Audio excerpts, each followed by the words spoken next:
आपल्याला आपला जो माल आपण देतो, ऊस देतो, त्याचा भाव माहित नाही। आणि त्याच्यानंतर हा लढा चालू झाला आणि हा लढा चालू झाल्यानंतर लक्षात आलं की आपल्या ऊसाला देखील भाव मिळत नाही आणि आपल्या निवेदनाला देखील भाव मिळत नाही। आणि त्याच्यानंतर जो लढा चालू झाला, अनेक बैठका झाल्या आणि त्यावेळेस कळालं की यावर्षी आपल्या ऊसाचा भाव 2443 आहे। दुसऱ्या कारखान्याने 2430 काढला, एका कारखान्याने 2437 काढला।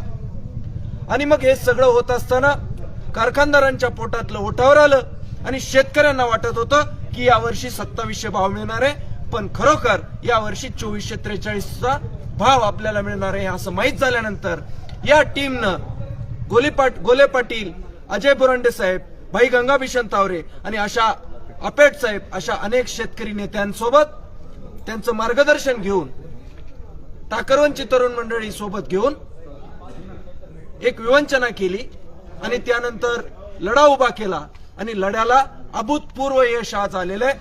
2443 मधून अनेक बैठकांमधून 2582 पर्यंत हा गेला होता। 2582 नंतर अंतिम बिल 2700 पर्यंत गेलं होतं मागच्या 4-2 दिवसाच्या बैठकांमध्ये।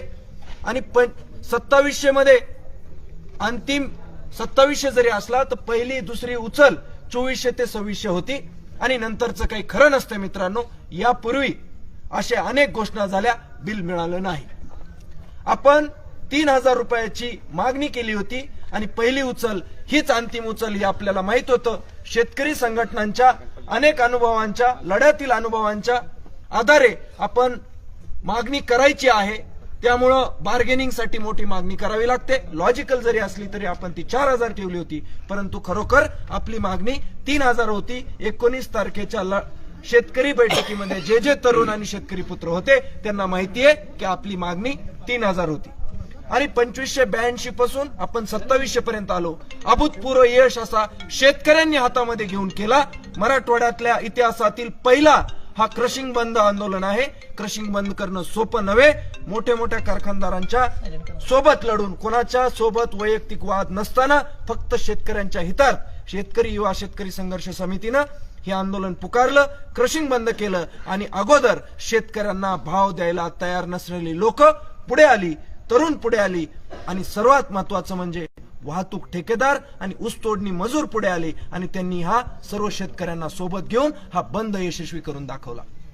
आणि हा बंद यशस्वी केल्यानंतर कारखानदार चर्चेला पुढे आले आणि चर्चेला पुढे आल्यानंतर 2200 रुपयापासूनची पहिली उचल, आज शेतकरी बांधवांचे अभिनंदन की ती 2775 रुपये 2 कारखान्यांसाठी, म्हणजे सुंदर साखर आणि जय महेश कारखाना आणि छत्रपती शुगरसाठी मात्र ती उचल 2750 आहे। ही अंतिम उचल नाही।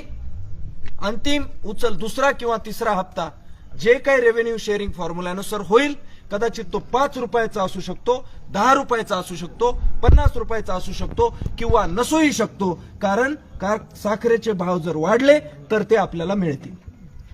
मित्रांनो, प्रेक्षक जे आम्हाला सगळ्यांना ऐकत असतील त्यांना असं वाटत असेल की ही पोरं 3000 रुपये भाव मागत होती, 3000 रुपयाच्या खाली यायचं नाही म्हणत होती, हे 2775 साठी कस काय हो भरले? मित्रांनो, पहिल्या दिवसापासून आम्ही सांगतोय की ही सगळी लढाई पारदर्शक आहे। आपण या लढाईमध्ये आलं पाहिजे, बैठकांमध्ये आलं पाहिजे। आजची बैठक सुद्धा आम्ही ग्रुपवर टाकली होती। कोणालाही हे कारखानदार मंडळी, ही नेते मंडळी येऊ नका म्हणली नाही। अनेक गावचे शेतकरी आजच्या बैठकीला उपस्थित होते।